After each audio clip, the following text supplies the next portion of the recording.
ஐயா, ஸ்டாலின் ஐயா, உங்ககிட்ட ஒன்று கேட்கணும் ஐயா. எதுக்குய்யா எங்களை இப்படி பாடா படுத்துறீங்க? எஸ்ஐஆர் காஃபினா என்னன்னு எங்களுக்கு தெரியாது ஐயா. எனக்கு படிக்கவும் தெரியாது, எழுதவும் தெரியாது, ஸ்கூல் பக்கமே ஒதுங்குந்து கிடையாது ஐயா. இப்படி ஒரு சட்டத்தை கொண்டு வந்து ஏன் எங்களை டார்ச்சர் பண்ணுறீங்க? எத்தனை முறை அந்த ஃபார்மை ஃபில்லப் பண்ணி அனுப்புறது? 2020 என் வீட்டுக்காரர் ஓட்டு போட்ட அந்த ஓட் ஐடி கார்டு வேணுமா? சொல்லுங்க பார்க்கலாம். அதெல்லாம் நாங்க எதுக்கு வச்சுன்னுக்கணும்? சொல்லு பார்க்கலாம். பாதுகாப்பா. அத வச்சு நின்னு, அத தேடி கண்டுபுடிச்சு, அத எடுத்துட்டு போய் ஃபில்லப் பண்ணி அனுப்பிச்சு விட்டா, உங்க லிஸ்ட் இல்லம்மா, உனக்கு ஓட்டு இல்லம்மான்றாங்க. ம்.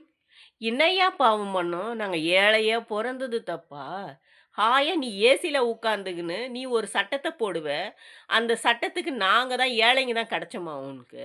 உன் வீட்ல இருக்கிறவங்க, உன் ஃபேமிலில இருக்கிறவங்க எல்லாருமே, உங்க பையன், உங்க ஒய்ஃபு இவங்க யாராவது வந்து இந்த மாரி வெயில்ல நின்னு, ஃபார்ம் ஃபில்லப் பண்ணி அனுப்பிச்சு வச்சா தானேய்யா மக்களுடைய அரும தெரியும்.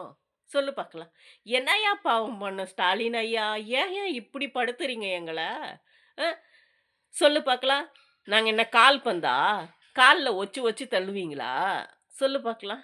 எதுக்கு இப்படி ஒரு சட்டத்த கொண்டு வந்தீங்க? ம். எதுக்காக இதுவரையும் எந்த அரசியல்வாதியும் நான் பொறந்ததுலேருந்து இப்படி ஒரு சட்டம் வந்ததே கிடையாது. ஏன் இப்படி பண்ணீங்க? சொல்லு பார்க்கலாம். எத்தன முறை நாங்க எழுதி போடுறது? சொல்லு பார்க்கலாம். ஏன் இப்படி பண்றீங்க? நாங்க ஏழையா பொறந்தது தப்பா?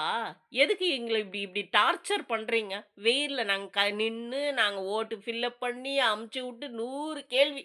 ஃபோட்டோ வேணுமா? அதுக்கு என்னென்ன வேணும்? ஏதேதோ கேட்டாங்க. எல்லாத்தையும் எடுத்துட்டு போய் நான் ஃபில்லப் பண்ணி அமுச்சு விட்டா, பேர் இல்லம்மான்றாங்க.